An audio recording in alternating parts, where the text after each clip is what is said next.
भारत में आपने ऑनलाइन धोखाधड़ी की घटना तो बहुत सुनी होगी, लेकिन बैंक खातों पर सेंध मारने की कोशिश करने वाले से 5 बदमाशों को पुलिस ने गिरफ्तार में लिया, जो कि करोड़ों रुपए बैंक खातों से उड़ाने की फिराक में थे। लेकिन उससे पहले ही पुलिस ने इन्हें पकड़ लिया, जिनके पास से कई सरकारी बैंक खातों की जानकारी अभी मिली है।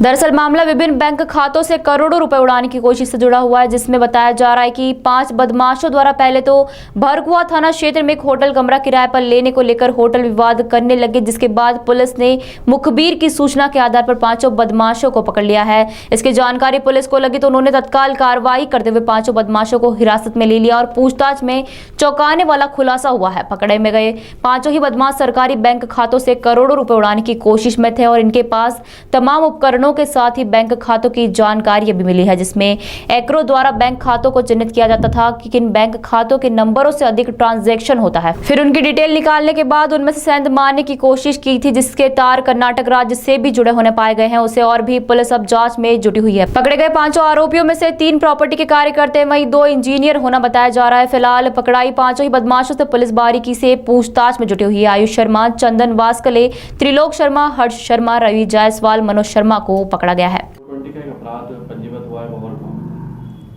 थाना भंवरकुआं क्षेत्र में एक 420 का प्रयास का मामला पंजीबद्ध किया गया है, जिसमें 5 आरोपियों को गिरफ्तार किया गया है। इस प्रकरण में गुप्त सूत्रों से सूचनाएं प्राप्त हुई थी कि कुछ लोग हैं जो एक अननोन और डोरमेंट बैंक अकाउंट से पैसा ट्रांसफ़र करने वाले हैं कुछ अन्य खातों में, और इसके लिए बिना आईडी का इस्तेमाल करते हुए किसी होटल में रूम लेने का प्रयास कर रहे हैं। इस पर से जब सूचना की तस्दीक करी गई और दबिश दी गई तो इसमें 5 लोगों को हिरासत में लिया गया, जिनसे पृथक पूछताछ करी गई। उनके पास से 6-7 मोबाइल और लैपटॉप मिले। इनकी जांच करने पर पाया गया कि इनके पास कई ऐसे बैंक खातों की जानकारी थी जो कि डोरमेंट हैं और उनमें काफ़ी ज़्यादा मात्रा में रकम पड़ी हुई थी। जैसे एक अकाउंट मिला जिसमें 42 करोड़ रुपए पड़े हुए थे बैलेंस, और एक अकाउंट जिसमें 2.8 करोड़ रुपए बैलेंस था। इन अकाउंट्स की सारी जानकारी इनके पास थी। इन अकाउंट्स को एक्सेस करके इसका पैसा किसी अन्य अकाउंट में डालने के प्रयास में थे। इसके लिए इनको तेज़ इंटरनेट और अच्छे कंप्यूटर की आवश्यकता थी, जिसके लिए इन्होंने एक हैकर से बातचीत करी। उससे बात करके ये कार्रवाई करने के उसमें थे, लेकिन कार्रवाई करने में असफल रहे। उसके पहले पुलिस ने इनके ऊपर दबिश दे दी। इनसे पूछताछ करने में कुछ व्हाट्सएप ग्रुप्स सामने आए हैं जिसमें इस प्रकार की जानकारियां लगातार डाली जाती हैं और कई लोग इस प्रकार के प्रयास करते हुए पाए गए। इसमें इनके द्वारा इंटरनेशनल पेमेंट गेटवेज़ के भी एक्सेस पाए गए, जिसमें ये रेजर पे और पेपाल के अकाउंट्स ढूंढते हैं, जिसमें इंटरनेशनल वे से पैसों का ट्रांसफ़र किया जा सके। तो इसमें अभी अन्य जानकारियां लगातार आती जा रही हैं। इसमें पूछताछ जारी है।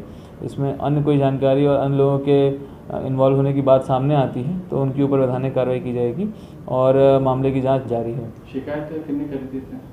इसमें शिकायतकर्ता कोई नहीं था। इसमें मुखबिर के माध्यम से सूचनाएं आई थी कि इस प्रकार की घटनाक्रम होने वाली है, जिसमें दबिश देकर इस प्रकार से उनको गिरफ्त में लिया गया और उनसे पूछताछ में ऐसी जानकारियां सामने आई हैं। कितने आरोपी, क्या बैकग्राउंड है? इसमें 5 आरोपी गिरफ्तार किए गए हैं, जिसमें एक जो आरोपी है वो आईटी इंजीनियर है, जो एक आईटी कंपनी में पहले काम किया करता था। एक आरोपी 2 आरोपी प्रॉपर्टी डीलर का काम करते हैं और एक आरोपी इवेंट मैनेजमेंट का काम करता है और एक आरोपी पंडित है। इस प्रकार से सारे लोग आपस में दोस्त थे। किसी साइबर कैफ़ेज़ में इनकी मुलाकात होती रही और इस प्रकार से इन लोगों ने ये अंजाम देने की कोशिश करी थी। तो कैसे ठगते थे लोगों को ये?